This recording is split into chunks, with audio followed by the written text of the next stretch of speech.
فرمائیے گا آج کن کا انتخاب فرمایا آپ نے؟ جی، اصحاب رسول میں سے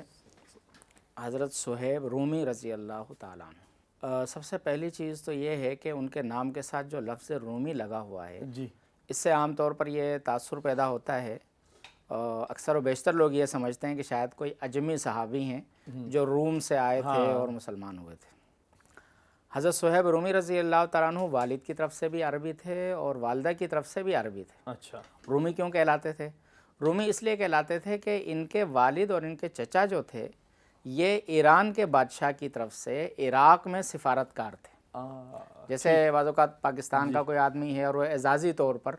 مراکش کا کسی اور ملک کا سفارتکار ہوتا ہے، تو اس طریقے سے ان کے والد اور ان کے چچا سفارتکار تھے، تو ان کی جو رہائش تھی وہ عراق میں تھی، یعنی روم میں تھی،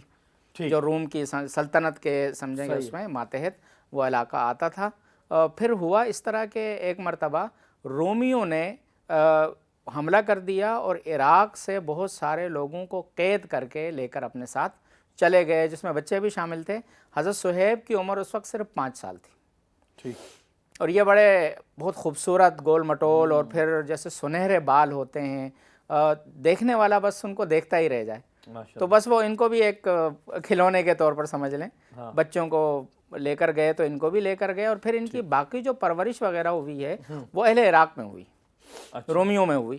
تو اس لیے زبان اور لہجہ بھی ان کا رومیوں والا تھا، تو باوجود عرب ہونے کے یہ رومی کہلاتے تھے۔ صحیح۔ دوسری چیز، ان لوگوں نے جب قید کیا تو ظاہر ہے جو جنگی قیدی ہوتے ہیں ان کو غلام بنایا جاتا ہے، تو حضرت صہیب حالانکہ سمجھیں ایک طرح سے شہزادے کے بیٹے تھے، لیکن ان کو انہوں نے غلام بنا لیا، اور پھر غلام بکتا رہتا ہے، ایسا ہی ہے، ایک آقا سے دوسرا، دوسرے سے تیسرا،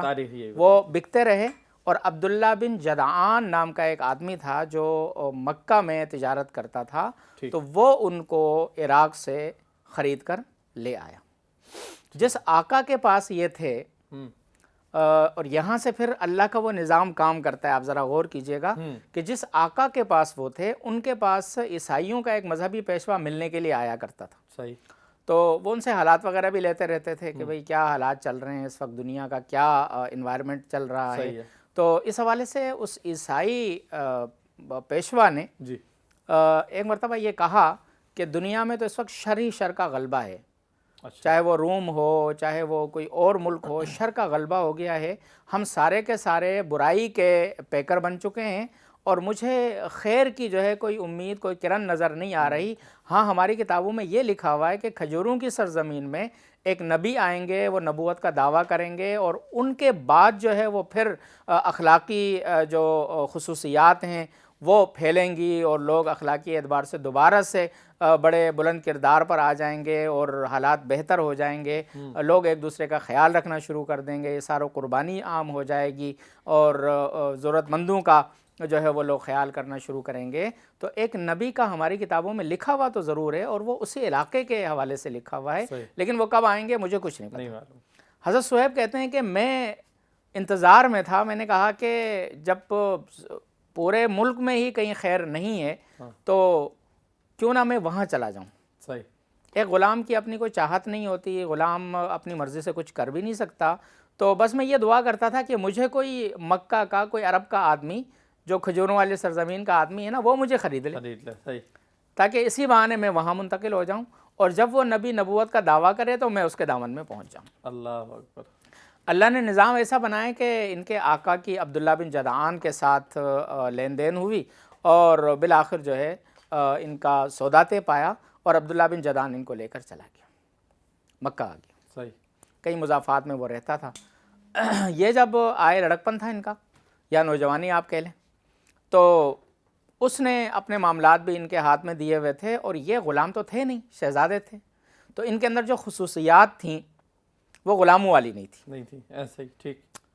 جس کی وجہ سے وہ اپنے بچوں سے، اپنی اولاد سے زیادہ ان پہ بھروسہ کرتا تھا۔ اچھا، ایک وقت ایسا آیا کہ عبداللہ بن جدعان نے ان سے کہا کہ مجھے تم کسی بڑے خاندان کے معلوم ہوتے ہو، اور تمہاری جو سوجھ بوجھ ہے نا وہ بتا رہی ہے کہ تمہارے آبا و اجداد کوئی بڑے لوگ تھے، تو مجھے یوں لگ رہا ہے کہ اگر میں تمہیں کاروبار میں، تجارت میں اپنے ساتھ شریک کر لوں